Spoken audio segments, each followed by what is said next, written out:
I've dedicated my life to exploring the unknown. I've been places no one else has ever gone. I've seen life no human eye has ever seen. It's my passion. I found the Titanic.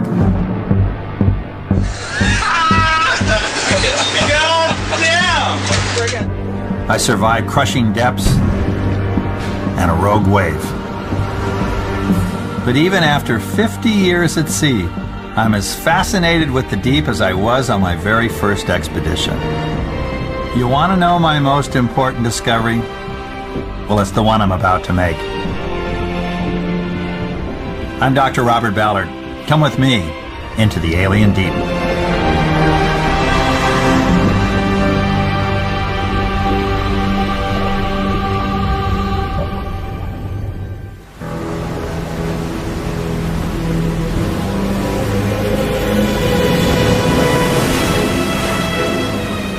Everywhere we look, it seems the oceans are unleashing their fury. These could be flukes, part of a natural cycle, or signs of dangerous global change. Man has always been challenged by the sea. And just when we think we've conquered its violent moods, the planet seems to be upping the ante. But is that really the case? And if so, why?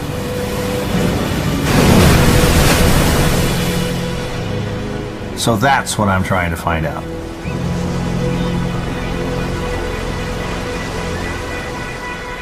To most of us, this is the ocean. But when Dr. Robert Ballard looks at the water, he sees something very different.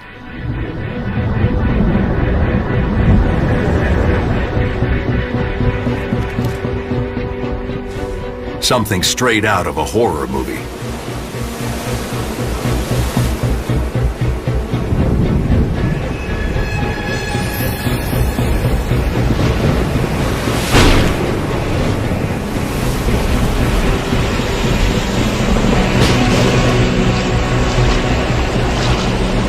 Stronger storms, higher seas, and lurking in the deep, monsters with the power to eat ships whole.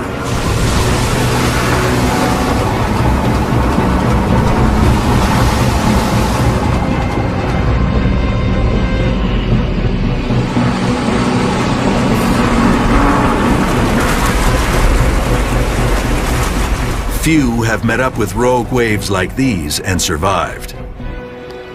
Ballard is one of the lucky ones. Yeah, my first introduction to a rogue wave, ironically, was on the first time I went to sea on my first oceanographic expedition. I was 17 years old, and we were in a tremendous storm in the North Pacific Ocean. We were in 45-foot swells, 15 meters waves were coming at us. It was like a roller coaster ride. And I was up on the bridge, and all of a sudden this monstrous wave just comes looming out of the sea right in front of us. Smashes right into the bridge, destroys the bridge. All the windows were knocked out, blew out the portholes, took away the mast, and we almost sank. And I was hooked for life. What a wave. I was too young to be afraid. I was in awe. Mariners have been telling tales of rogue waves for centuries. Massive walls of water that tower over the seas around them. 1981. A huge wave blasts an oil rig off the Atlantic coast of Canada, killing all 84 people on board.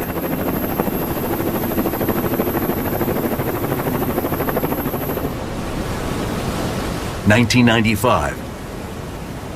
Another rogue breaks over a luxury liner's bow and carries off a forward mast.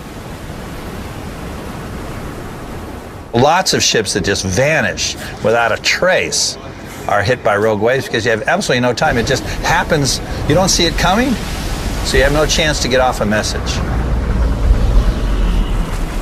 You just disappear. which is why actual measurements of these giants were so hard to come by. Until one day in January 1995. Hurricane force winds blast a Norwegian oil rig. Workers evacuate the deck. But just below, pointing straight down at the oncoming seas, a laser rangefinder detects one giant wave after another.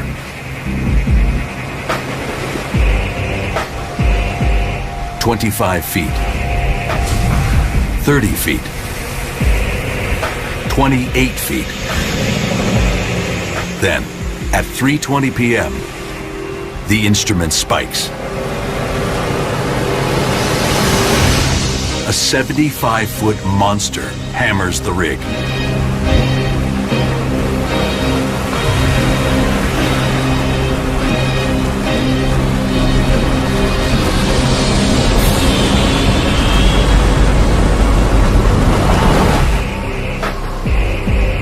The platform survives, and the world gets its first incontrovertible proof of just how big rogue waves can be. What you get is you get two different wave patterns that intersect, and normally they cancel one another out. But if you do it just right, you can get them to add up and then have them shoot like that. And that's a rogue wave.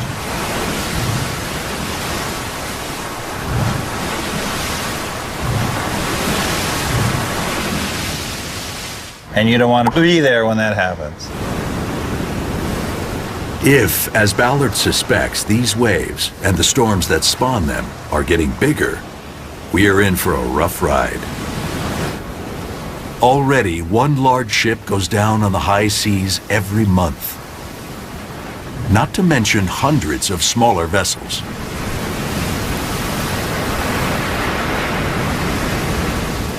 A ship a month. Think about that. And if the seas are getting rougher, that number is only going up. As a longtime mariner, Ballard can guess where the hotspots are likely to be.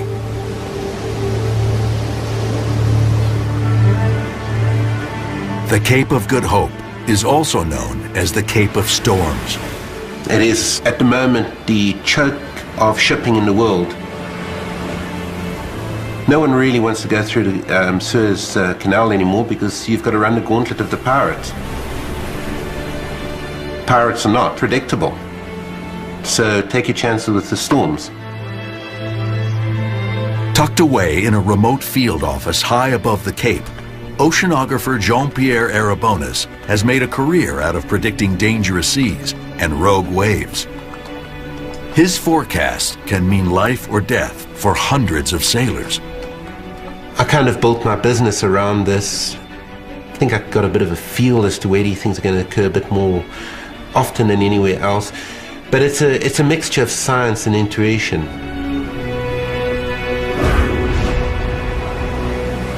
Arabonis sounds the alarm when storms kick up swells from the southwest. Instead of just creating chop, the waves barrel into a driving current from the northeast, which stacks them up into immense walls of water.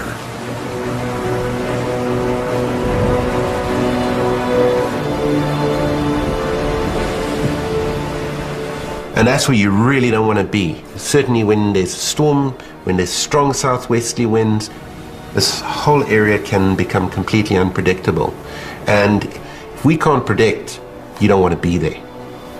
The captains, often they have no choice. Riding the current saves time, and time is money, so usually they'll take the risk and plow right through it. It's very difficult when you take a look at a ship and it's 20,000 tons and it's 200 meters long. You think it's not vulnerable, but it is. In the right conditions, that ship can fill up with water and be gone in minutes. That's a terrible way to go, and if storms continue to increase in intensity, it's going to be a problem all over the world, not just in South Africa, but everywhere.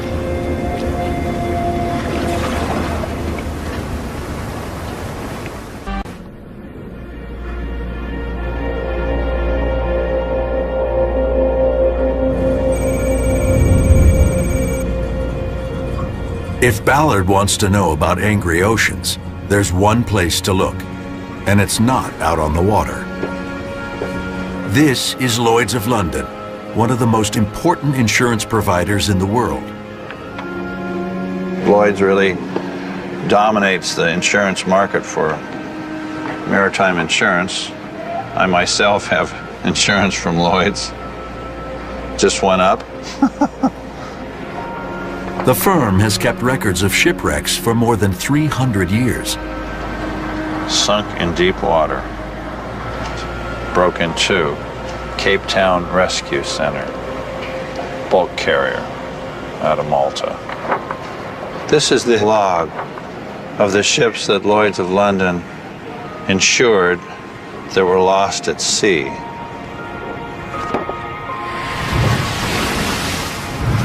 A 100 years ago, most of the losses were due to poor navigation. This year, piracy is also taking its toll. But in the future, Lloyd's anticipates that bigger storms and stronger waves will grow as risk factors for ocean disasters. It's confirmation of what Ballard and others think they're seeing out on the water. Every attempt is made to limit a ship's probability of sinking. And Lloyd's is very keenly interested in making sure that that occurs. But then there's just acts of God, the acts of Mother Nature, acts of the earth. And they're starting to see trends that the ocean's getting angrier. If the trends continue, the results could be devastating. 90% of traded merchandise travels across the high seas, carrying some $13.5 trillion worth of goods.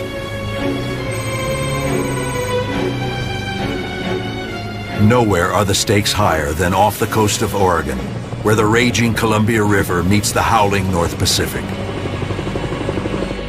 Ballard has come to meet the men who ply these dangerous waters. Dan Jordan is one of these boat pilots on the front lines. If anyone were to notice changes on the ocean, it would be Dan.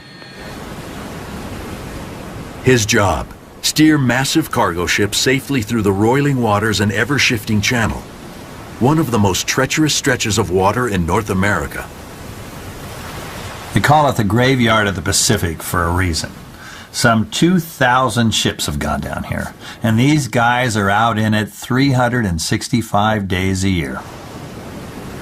The channel is the gateway to the Pacific Northwest. Thousands of ships and billions of dollars worth of goods pass through here every year. I think very few people realize how much of America's economy, going in or going out, is by sea. You don't load wheat on airplanes, and there's no trains. It stops here, and there's only one way to get across the Pacific, whether you're going east or west, and it's by ships. To guide the ships through the channel, the pilots first have to get on board. Option 1 is a vomit-inducing jet boat.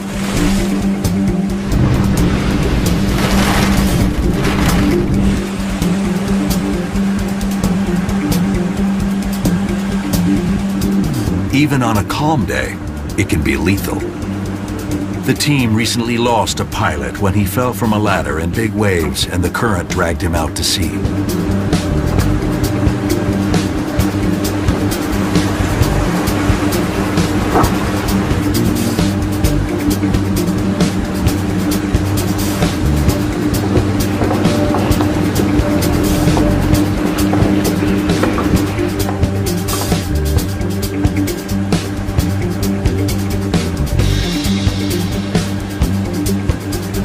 So, typical day at the office for you? Typical day, yep.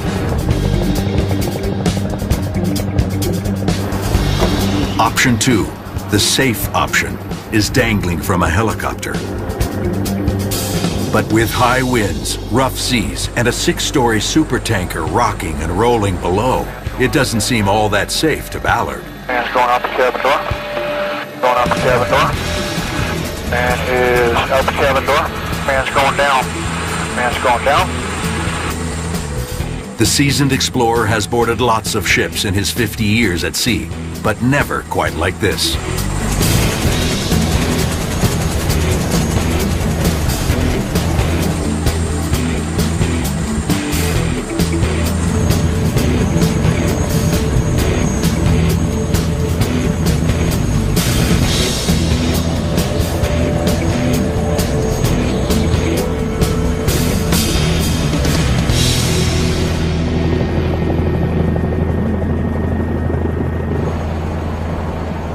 Once on board, Ballard and the pilots quickly find their way to the bridge. The pilots take command of the ship for the final leg into port.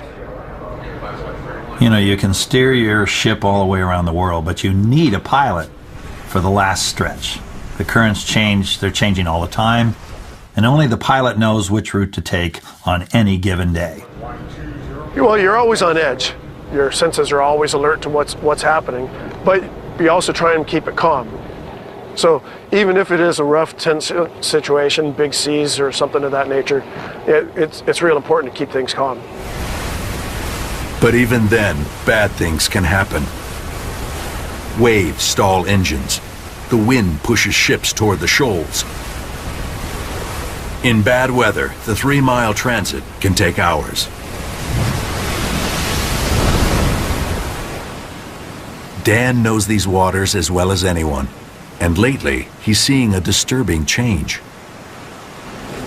The weather patterns are, obviously changing dramatically, and that there's actually increased height in the swells. Yeah, we've been watching that for a few years now, probably 3 or 4 years in particular. The scientists are all saying that wave heights are increasing and storm intensity is increasing. Yeah. Well, and we are seeing some evidence of that. According to one study, the biggest waves in this region have risen 10 feet since the mid-1970s, and models project that they may rise as much as 50 feet over the next 100 years. That's a difference between a 3- and 5-story building.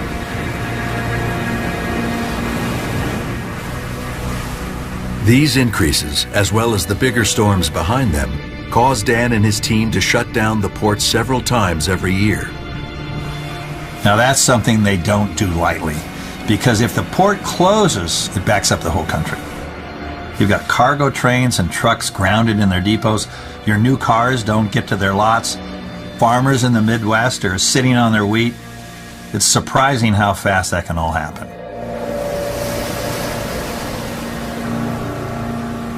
Imagine get sort of tense at times. Yeah, there's always a lot of pressure to get things moving, and that's part of our job. It's a constant battle. It's man against nature, and maybe nature may be winning.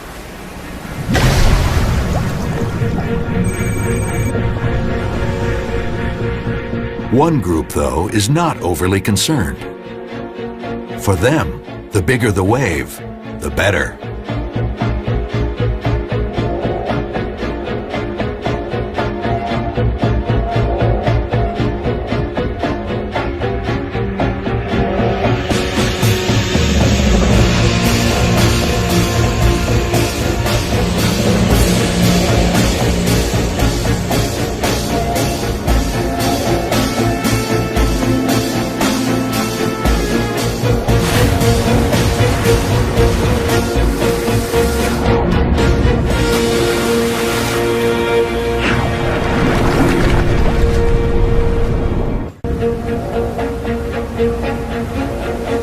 This is Chopu, Tahitian for broken skulls.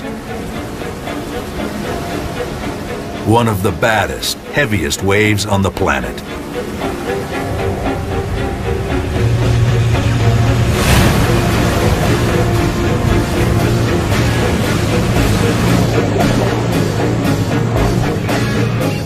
Surfers descend on Tahiti from far and wide to challenge its power.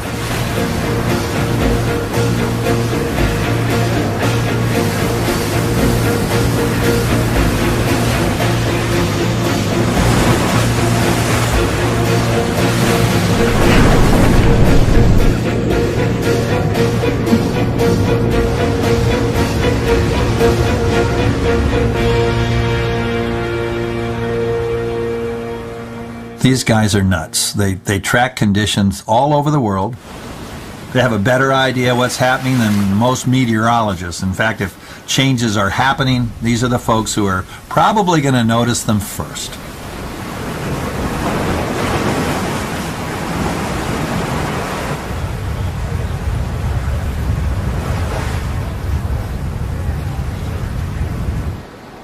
The master of wave forecasting is Sean Collins. I surf, and I found a way to avoid getting a real job by starting a surf company.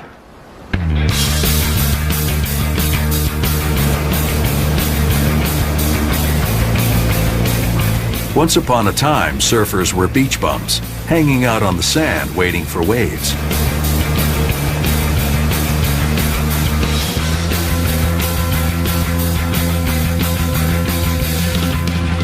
Collins used science and his almost innate knowledge of storms and waves to change that culture.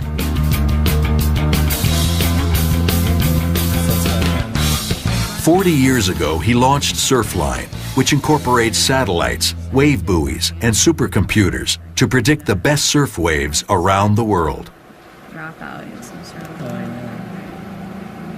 Close to 2 million users access Surfline each month. I guess you could say that we help supply the drugs, so to speak, to keep people on their high of surfing.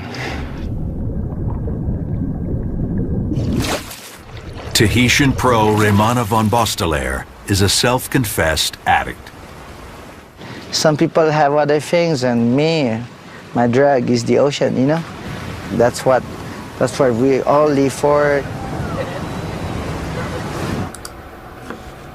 Thanks to Sean's forecasts, Raymana can start preparing for a wave up to 3 weeks before it arrives. On Tuesday and Wednesday, we're going to get some good swell coming. We're forecasting this swell, to arrive in Tahiti before the storm that generated the swell even happened. So we're, about 3 steps ahead. The key is wind.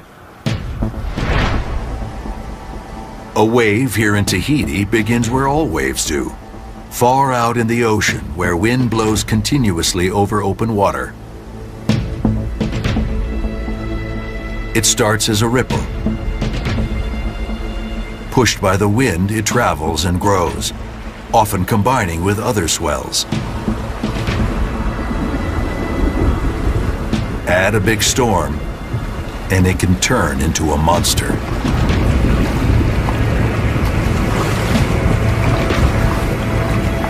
And then, taking all these wind speeds, we're able to calculate waves around the Earth, around the entire globe. The ideal situation for Tahiti is when the storms start in this area, underneath Australia here. Across 5,000 miles of open, wind-blown ocean, the wave can get big. And it eventually gets up to, over 50 feet. Obviously, if you're in a ship, you do not want to be in this area. But us as surfers, we're looking at this and we're all excited. Everybody's making the reservations to go to Chopu. Raymana's on the phone. Hey, Brother Sean, how's the swell looking? And we're going to go chase it. Accurate wind speed measurements are critical to the forecast. A 3-mile-per-hour miscalculation in a storm off New Zealand can mean a 4-foot difference in swell height by the time it reaches Tahiti. And it could arrive one day early or late. As our customers, our surfers, if we're telling them there's going to be a swell tomorrow and it doesn't show up till the day after tomorrow, believe me, they're going to hate us. Good thing for Sean and Raymana, Sean claims Surfline's forecasts are 95% accurate. Today, Raymana's got word that big rollers are on their way in.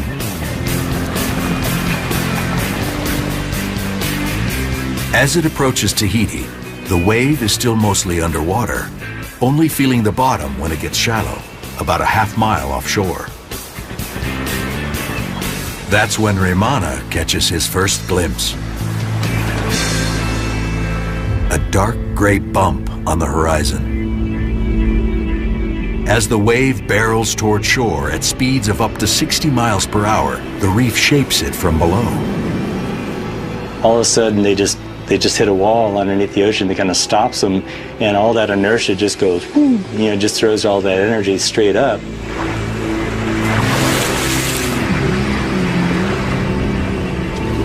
It's the moment Raymana's been waiting for.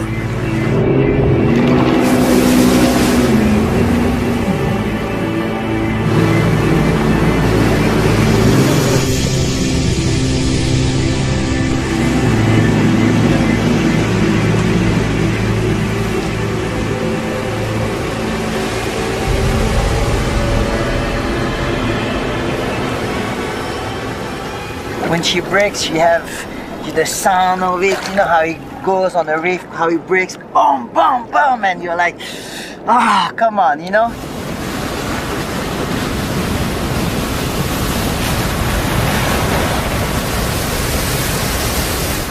Millions of tons of force breaking in 3 feet of water over a razor-sharp reef. I'm going into that wave, and then the whole thing covered me. And the next thing you know, there's a speed, we call it the speed. You get sucked like this. And the whole thing, my hair goes, my whole thing goes like behind like this. I'm like, come on, just let me out. And next thing you know, it goes.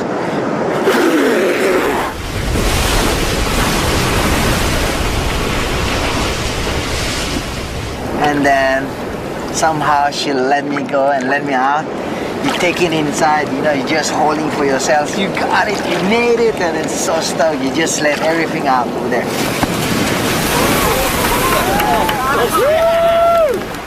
And then you go, let's go again. And then we're back again out, you know. For surf waves, the forecasting is working. But predicting global changes in the ocean and climate is a lot tougher to do. If we're really seeing the oceans getting more violent, can we figure out why and whether there's anything we can do about it? That's the real challenge.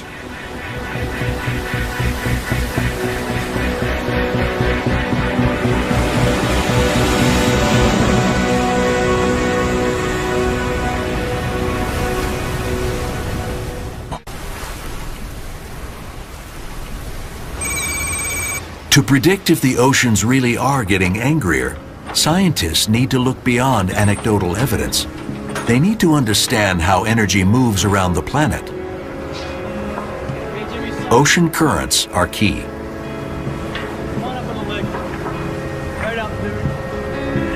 That's why oceanographer Bob Picard and his team are out here in the frigid North Atlantic. They're searching for a new arm of the global conveyor, one of the world's most powerful current systems. Climate models suggest that the current lies a few hundred miles to the west, off the coast of Greenland. But Picard's hearing reports that it's also been spotted way out here, near Iceland. We thought we sort of had it figured out at this point. And then, lo and behold, my Icelandic colleagues a few years back went out and accidentally discovered another deep current off the continental slope of Iceland, which is sort of, turn a community on its ear a little bit. The global conveyor is one of the most important features on the planet. It transfers heat around the globe and helps keep our climate stable. If Picard can prove his Icelandic colleagues right, he'd force a rethink of how the system works. You know, it's truly amazing. We know the ocean currents have a direct impact on our climate, yet we don't know exactly where all those currents are. Despite our efforts to model the climate, it's just a prediction. As Ballard knows from decades on the ocean, it's an immensely complex system. The ocean is anything but static. If you were a water molecule and wanted to travel around the planet, it would be like getting in this roller coaster.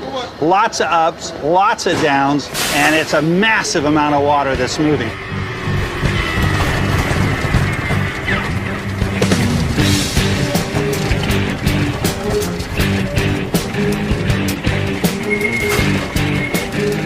The ride begins north of Iceland, where cooling water sinks.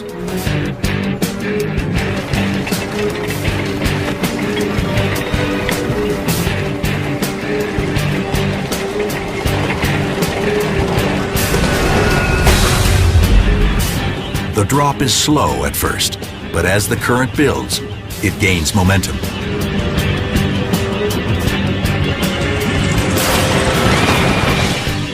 Through ridges and trenches, over lava fields and endless plains. The water hurtles southward across the equator, down the coast of South America like a giant deep-sea river. By the time this current reaches the Southern Ocean, it gets massive. There's no landmass to block it, so it builds and ultimately flows with the volume of 100 Amazon rivers. At the bottom of the world, the Southern Ocean acts like a giant blender, mixing the world's seawater. Then it comes back north again, and when it gets to the tropics, it starts to warm up and begins to rise to the surface. It becomes the Gulf Stream now and starts heading back home. The whole circuit takes 1,000 years. 1,000 years. And yet the continual cycling of all that heat and energy affects everything from long-term climate change to daily weather forecasts. We have water rising, falling, spinning, circulating, bumping into things. And we try to take all of those complex factors, put them into a global model and come up with a circulation system. Our best shot. Of course, models are only as good as the information they're based on. And back in the North Atlantic, Picard is discovering that we do indeed have a new arm of the current to worry about. To find out what impact it has, he now has to calculate how much water it adds to the global conveyor. We're now hearing that rising atmospheric temperatures are going to alter the ocean circulation pattern. And ironically, Europe, for example, will get colder and colder. But we're not really going to know until we better understand how the entire system works. Picard's work is a step in the right direction. We're predicting that about half of the dense water is actually flowing in this current that we just discovered. So if that's the case, we need to learn more about where it comes from, how it was formed, because it's crucially important.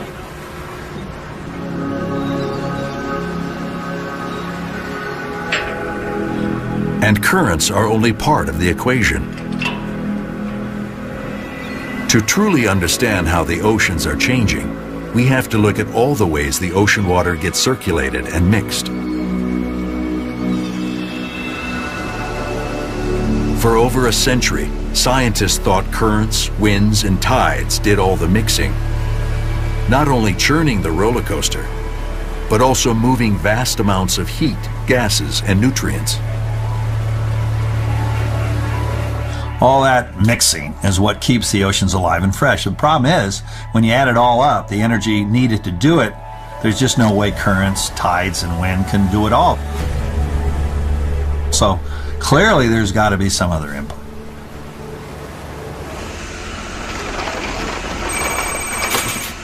Bioengineer Kakani Katija thinks she's homing in on just that missing link.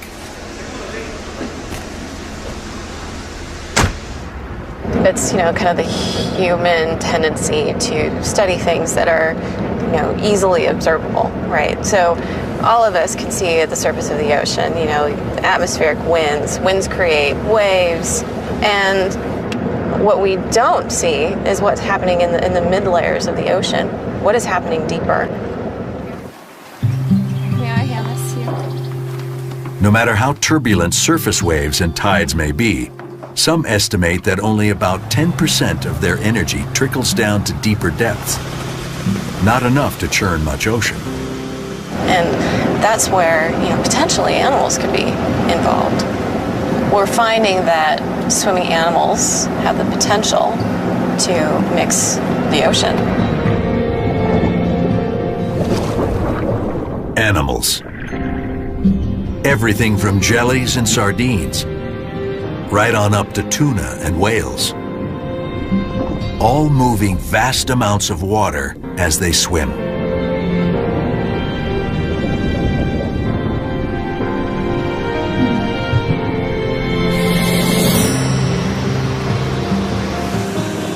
Kakani wants to measure just how much.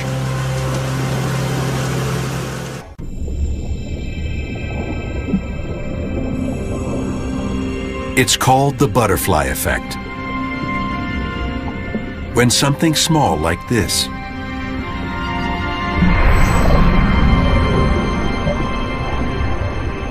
ultimately gives rise to something big, like this.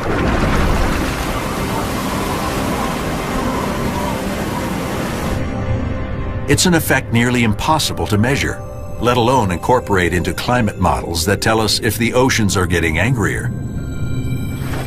And yet, here in these remote waters of Panama, Kakani Katija is trying to do just that. If you can pick that up. If she can get past the venomous snakes. There's one right there. Don't come towards me. So here in Panama, one of the things that we deal with here are sea snakes in the water. And as you can see, right now they're hunting around our boat. So it's just a part of the day job. Tonight, Kakani is investigating gelatinous creatures called salps, which band together in long chains. Her plan? Light up the water column with a high-powered laser, record the salp's motion, and measure how much water they disturb. There's so much ambient stuff in the water. You know, it could be sand, silt, detritus, name it. They're illuminated by the laser. By watching how these particles move as animals swim through them, the team can calculate how much water is being mixed. When they first started their research, Kakani and her team were startled by the amount the creatures could move, both by swirling it up as they passed and by dragging it along behind them. This is a mechanism that allows smaller animals to achieve appreciable mixing that was completely neglected. With every stroke, they transfer energy into the sea and mix it up, as Kakani demonstrates using a special fluorescent dye.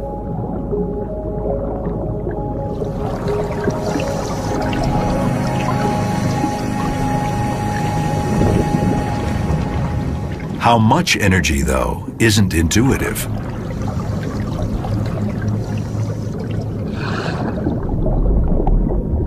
The original thought was only large animals will be able to mix the water around them substantially. But what we're able to show with some of our field measurements as well as some work in the lab is that smaller animals are actually also able to generate mixing at those same scales.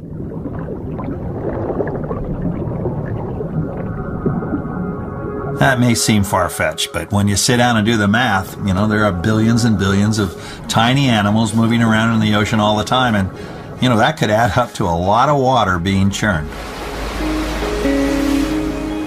At the surface, this energy gets swamped by more dramatic forces, like waves and tides. But dip just 300 feet deeper, and you'll find a different, calmer world.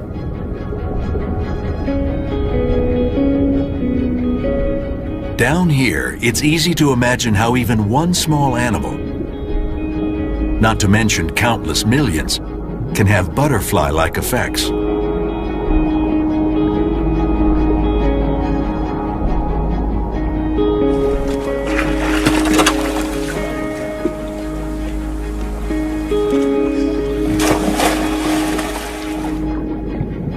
If we can show that the vast majority of organisms in the ocean are able to achieve appreciable mixing, I think it would be hard to ignore that input. An input that's hardly been considered, let alone worked into existing ocean and climate models. Once she knows how much energy each tiny critter can exert, Kakani can scale up her findings to measure the overall impact these animals have. The hurricane side of the butterfly effect. We're talking about the ocean. I mean, it's huge, right? I mean, the majority of Earth is ocean. If indeed we are missing a huge input of power because we've ignored the impact that swimming animals have, our view of the ocean may be totally altered. Whether it's wind, tides, currents, or the collective swishing of billions of fishtails, understanding the forces that keep the ocean in motion is crucial to predicting how it's likely to change. And the picture that's emerging is one of a hotter, more energetic planet and bigger, angrier seas.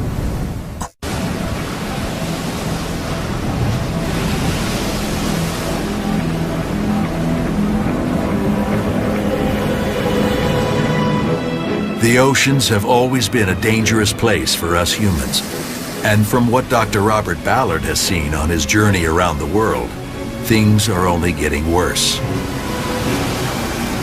The Earth is undergoing tremendous change right now. Change that we haven't experienced in the past. We've got a lot to learn about how it all works. But there is one common thread. The world's getting hotter, and that's putting more energy into the system. So from there, you just have to follow the trail, and that leads you to more violent storms and bigger waves. We know the world is heating up. We know heat energizes the ocean and atmosphere, powering more intense storms. Bigger storms create higher winds, which in turn churn up higher seas.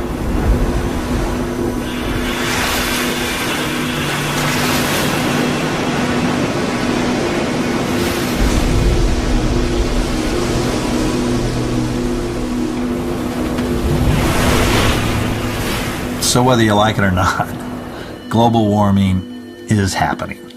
And we know that humans are behind at least some of this heat, and maybe a lot of it. We're burning oil, we're burning coal, and that all traps heat. We know this. We're seeing the effects. These effects will impact everyone, even people who crave the big waves. You want it or you don't want it, you know? And you want it because that's your job, that's what I live for, that's what I love it too. But you don't want it because my house is next to the ocean and I don't want to lose my house. Neither do the 100 million others who live near the sea.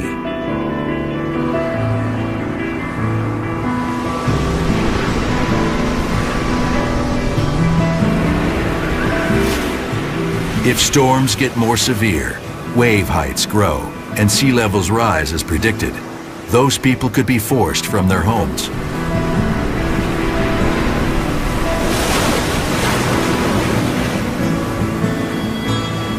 Damage to ships and coastlines could cost trillions of dollars. And that's just by the middle of the century. There's a lot of questions that honestly I thought have already been answered that we're nowhere near understanding yet.